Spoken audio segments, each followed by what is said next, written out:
Heavy metal rock. Global mind.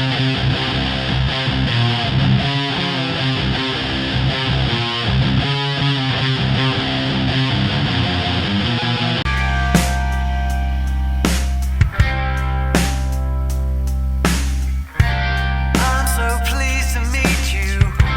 Then again, maybe not. That's just what I'm supposed to say. Hi, this is Robert Cavuoto of My Global Mind, and today we're talking with Ty Tabor of King's X fame about his most recent solo CD, Shades, due out March 4th on Rat Pak Records.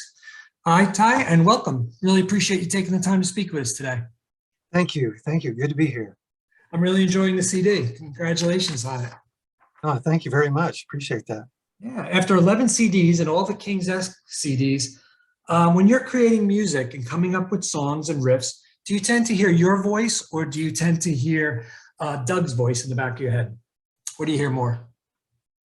I really don't hear any voice. I hear the melody, what it should be, but I don't actually hear like a voice for the melody.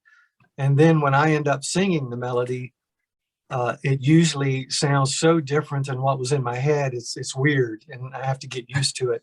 Doesn't sound as good. And but then on the other hand, when Doug sings stuff that I write, then I can hear it and love the vocals and the melody and everything. So it just I always want Doug to handle it if he feels comfortable with it. Oh, you have a great voice too. So Well, it's thank good you. to hear you sing it. Do you feel that you've established your solo sound, or do you feel that it's still evolving over the course of, I guess, 11 solo CDs? I don't know. I don't really think about trying to establish a sound. I think I've kind of varied off a few times and kind of come back a few times to some of the basics. I think on the new record, I'm more kind of back to the basics again. I just like to continually move into different areas. If I do like the same kind of album 2 times in a row, I get really bored with it all of a sudden. So I think for me, I just slightly nudge myself in different directions all the time. And then after I've done that for a little bit, I want to come back and just play rock and roll and just go straight ahead. So I guess it's all good for me, but I don't, at the time, I'd never really thought about it or analyzed it or anything. It just sort of seems to be my pattern. We spoke for Alien Beings, I guess, a few years back. I thought this CD had more of an alternative vibe. Is that what your frame of mind was in at the time?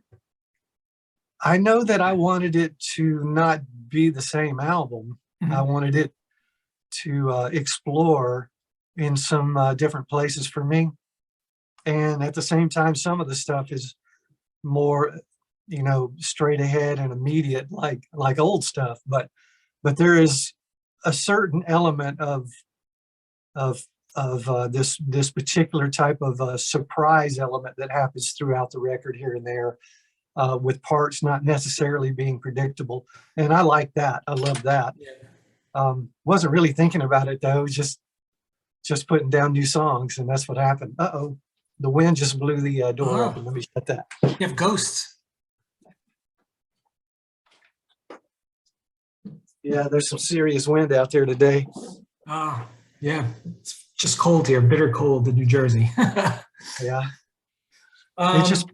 It just passed us. We actually have a pretty nice day, which means you probably will the next day or two. Good. That's what we're hoping. We could use it. Are you more comfortable as a songwriter now than you were, say, when you were younger, in the earlier days of King's X? I probably.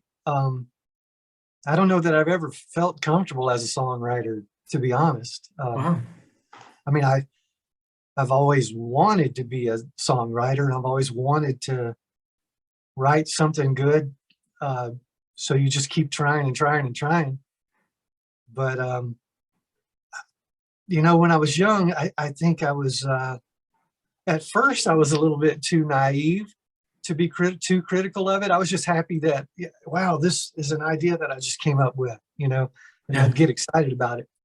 But then as you go, you realize everything you're doing is just something somebody else has done.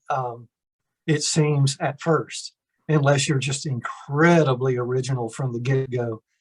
But anyway, I basically just, I mean, like U2, think about U2's first album and how that sounds like a bunch of guys who could barely play, but were creating something of their own that I'd never heard before, never heard anything like that before. And so I'm always searching for that kind of thing when I write, but I miss it by a long shot on most of the stuff, probably. No, I don't think that's the case. I think you're a tremendous songwriter. What constitutes a good riff for you that, particularly you have to sing over it with a melody? A good riff for me is one that just makes me smile, or makes me just want to move, or makes me want to turn it up.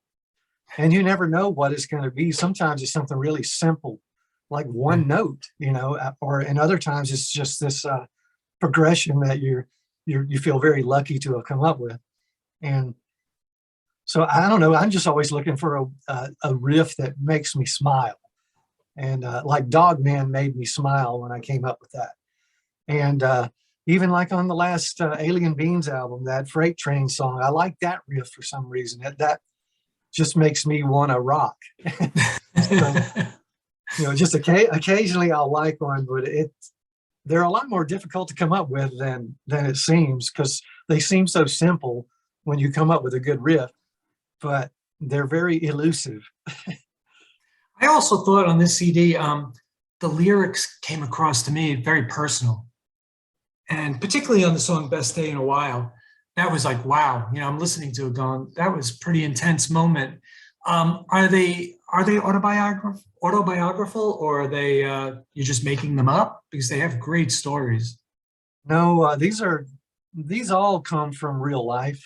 I lost my dad right before I wrote that song, and that's what it's about. I got to spend a good amount of time with him before he passed. I went home and we canceled a whole European tour.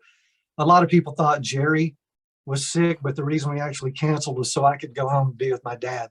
And that's what happened. I went home and I spent several months there and got to spend some of the best time with my dad I've ever had in my whole life, and the most time I've had with him since I was a kid.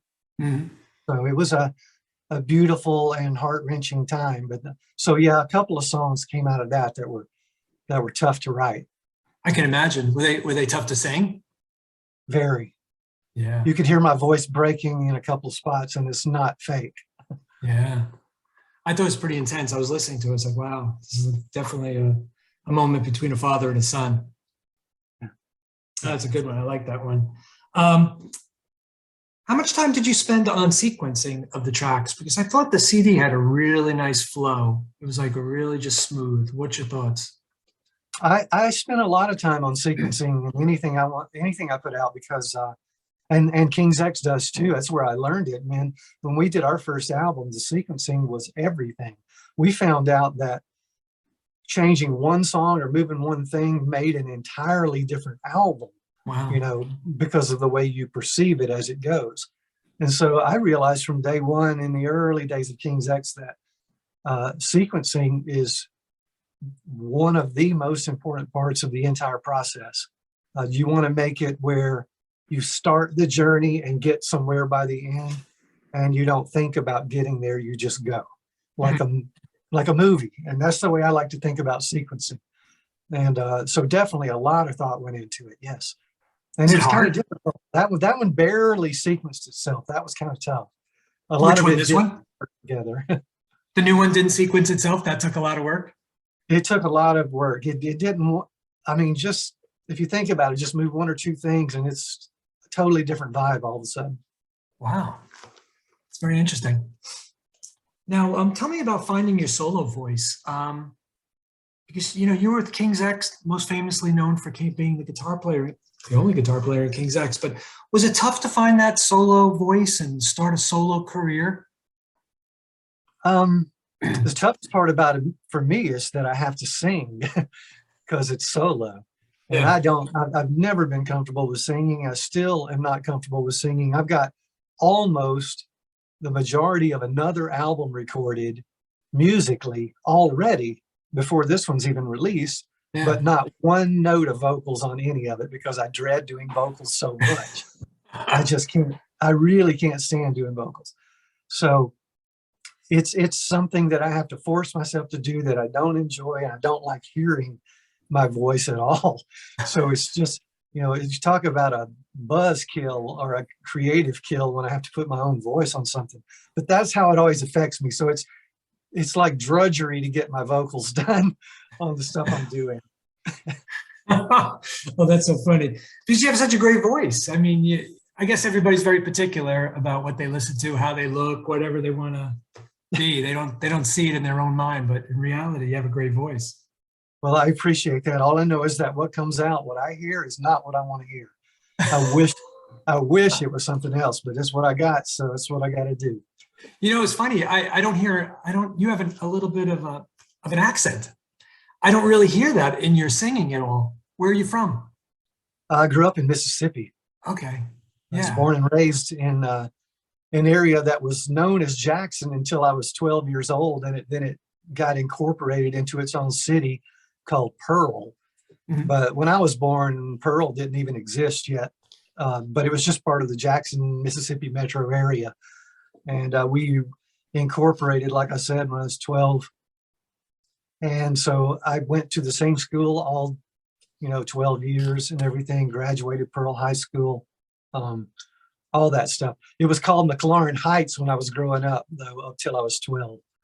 But yeah, just grew up in the Jackson area, and which is very close to a lot of woods and a lot of getting away from it without having to go far at all. It was a great place to grow up, actually.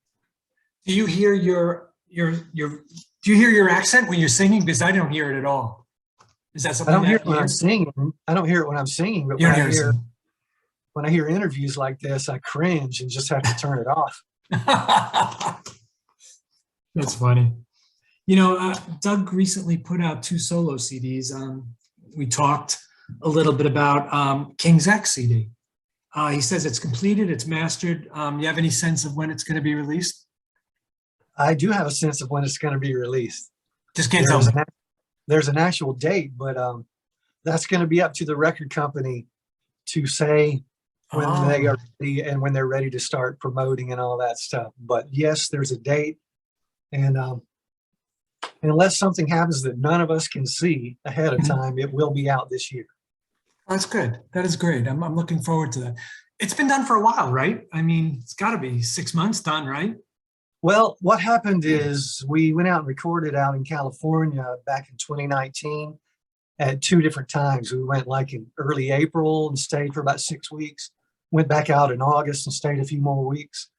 Then we came home and started discussing stuff, and Doug continued to do a lot of recording there in California after Jerry and I left. And we also brought in some extra things like strings and stuff like that after we left. Mm-hmm. And then we also determined one particular song in general really could use some more vocals and different melodies and stuff. So they sent, the tracks down here to me here at my studio, and I came up with some new vocals and recorded with stuff as similar as I could to things we were using over there. And Michael got it all to fit in, and we sent it around, and Jerry added vocals, Doug added more vocals, Wally Farkas added some more vocals. So we actually have been continuing to work on some things even since we left California, but we did finally get everything done and everything sent out to be mastered. And we even mastered several times to have different options. And Michael Parnan just really left no stone unturned. He went way above the call of duty to do the best he could on every level of this to make it the highest quality record we possibly could. And I'm really happy with how it's turned out. Cool. Do you like when you're working on songs for King's X, do you guys go into the studio and jam them out, or do you come with predisposed ideas and then share the ideas and work those out? How does it work with King's X? On this last record, just because we all live in different places, I live right in the middle of the country. I live in Kansas City. Mm-hmm. Jerry's in Jersey, out there with you. and Doug is in LA. So we just wrote stuff on our own this time. And when we came into LA, we just played tapes for each other, and then we would jam the stuff. And a lot of times we would change the whole outlook on the song, play a different type of drum beat or something. You know what I mean? It just, we work it at that point, but everybody brought in individual ideas, and we started from there. Oh, that's great. That is great. I'm looking forward to hearing that. You know, when I talked to Doug, he was affectionately joking around that with King's X, it's really a complicated marriage. I want to make sure I quote him right. Of love, hate, jealousy, difficulty, dysfunctionality, all wrapped into one band, yet we're all the best of friends. How would you describe the band? I would ditto that. That's a very, very good description. I would totally ditto that. We are brothers. Yes. And brothers who have been stuck on a bus for 9 months at a time and things like that.